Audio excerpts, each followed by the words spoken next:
that definition of freedom to do what you want at any time that you want. Just feel free without any type of restriction. I don't think this is the way how a human in this world is learning to grow. There is derived from the ancient teachings a saying, there is no progress, there is no development without restriction.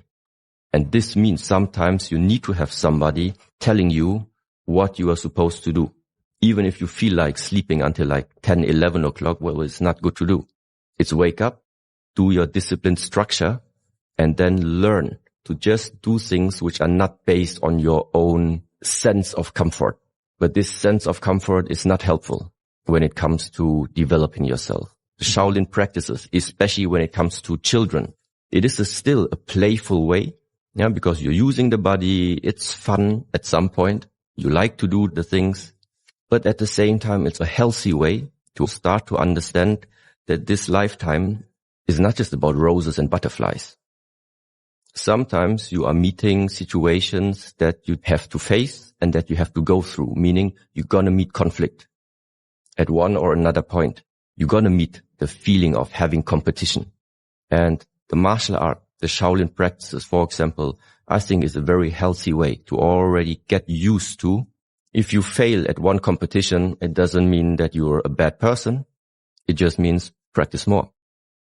It's not just the physicality that is so interesting about this tradition, about these practices. It is especially the question, how does all this physicality, all this practicing of using the body, how does it eventually translate into your mindset, translate into what type of character are you? Do you have patience? Do you have discipline? Do you have willpower? This is the question. Because when we go to school, there are subjects that we are learning. Mathematics, biology, physics, chemistry. But every human being has something. We have something inside of us. Some people, you would say, they have discipline. Other people, they don't have it.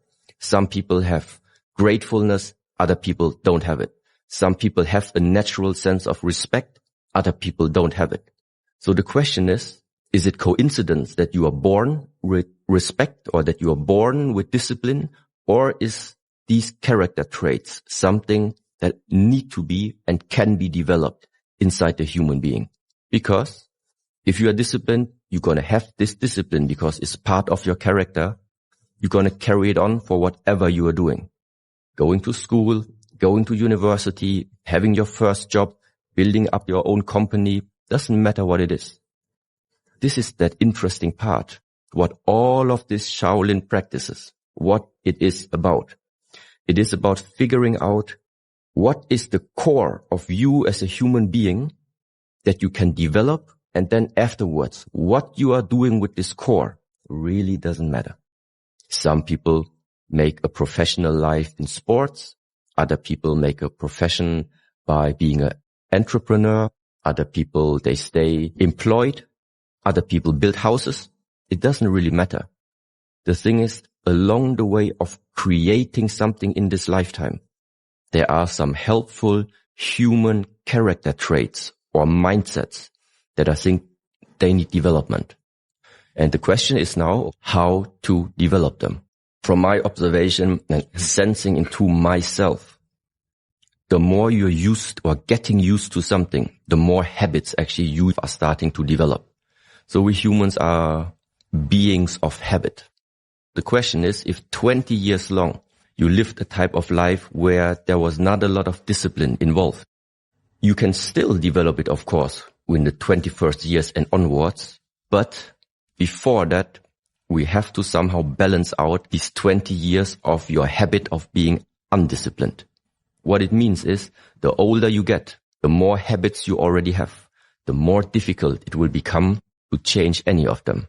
This is why starting as early as possible is the easiest way to program yourself, condition yourself in the right direction of what type of habits, what type of thinking patterns you would like to develop in yourself.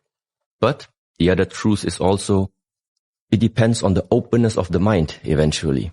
Everything on the openness of yourself. So if somebody is 50 years old but he is still open to life. Open to life means you actually realize about yourself that you know nothing about this lifetime.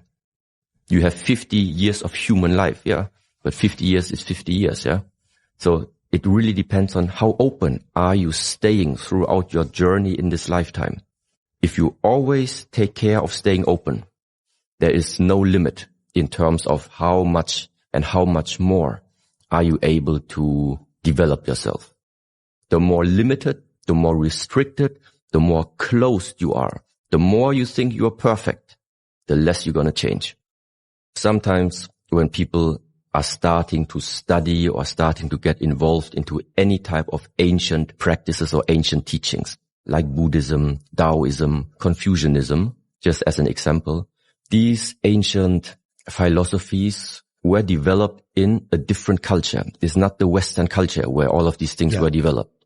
So of course it means that the language, the words, the pictures that are being transmitted are based on the culture for what it was developed. Here in the Western, very often you want proof and you want to have science as the one that is the truth. Yeah. People believe numbers, people believe the science and all of this. And therefore, one very important thing, if you believe in science, then you maybe just listen right now what the scientists maybe say about their observations about this universe, which means that all the matter, everything that we humans see, the planets, the stars, the galaxies, what we see is 0.1% of what is there. Yeah, that's true. Okay. So what does it mean? It means 99.9%, or let's say the majority of existence you don't see. Yeah. So how can you as a human being say you know anything? There is a time when the child is born, he has no words in his mind. He doesn't know anything. When the child looks at the tree, now I said the word already, but when the child looks at that, it's there, it's obvious, there is something. But when does this something become a tree?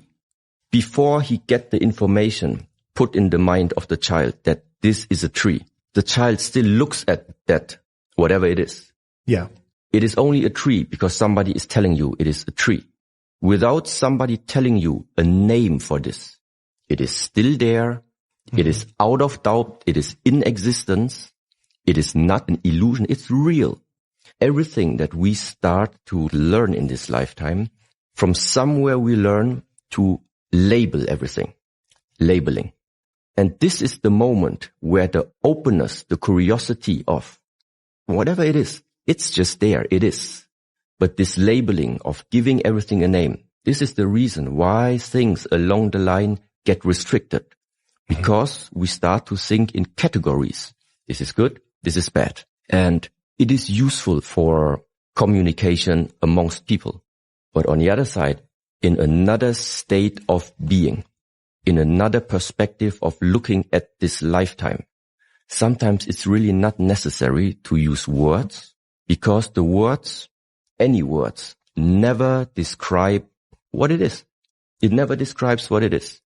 The only reason we call this one right now table, because it is commonly understood and defined as table.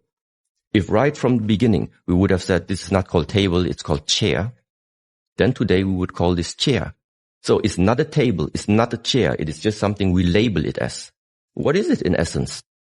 In the moment we are labeling something. Labeling meaning you give something a word.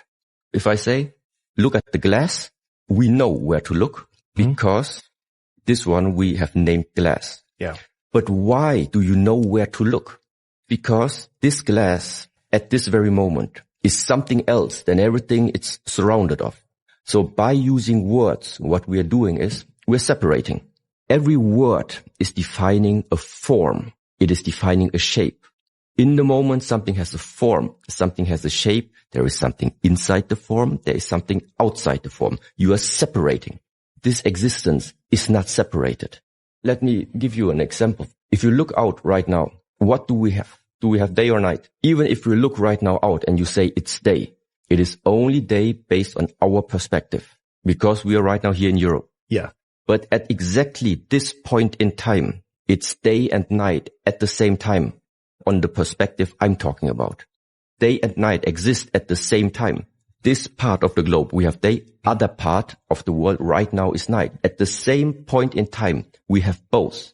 There is no chronology between now is day, later is night. Day and night coexist at the same time. Right now, we can sit here. We call this life. We all wish that now we have life. We hope this life is going to be 70, 80, 90, maybe 100 years long. And after these 100 years, then death can come. Yeah. Death and life is not a chronology. Who gives you the guarantee? Not right now. No matter how healthy you're living, you get a heart attack right now. Where's the guarantee? I don't have one. It's one of my fears. Yeah. Me, I don't have it either. I don't have the guarantee. I don't know every morning if I wake up. Death is not coming later. Life and death simultaneously at the same time. So using this type of perspective, success and failure, there is no successful person I know in this world who does not at the same time has success on this side and can prove to me on the other side all of the failures that eventually led to his success. True. So what it means is to live in a world where you think that we are living in a world which is about life. It is about light. It is about moving upwards. It is about successful. It is about beautiful. It is about higher, faster, better. This type of propaganda of making the human believe this life is one directional and that you can choose, I think is a misconception. And one day I feel the very hard reality is going to come.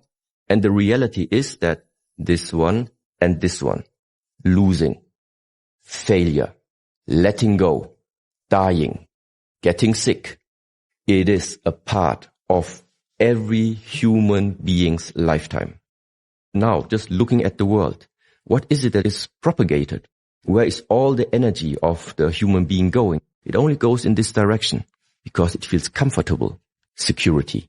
Insecurity is nothing. Uncertainty is nothing that you feel comfortable to deal with it. But what I'm saying is this and that, they belong together. There is no way out. And the earlier you start to realize this, the more real your view about this existence, about your life becomes. And what it means is you start to appreciate way more what you have right now instead of running around, starting to chase some things over and over again to afterwards realize you come alone, you go alone. Very simple. We talk a lot about mindset. It's all about mind. This is the essence of the Shaolin practices, not to forget. This is the essence. This is where all of the beautiful forms, the hardening, the fighting aspect of it, where at the end, all of it boils down to the point, how much have you understood about your life during this lifetime that you have available? That is the core.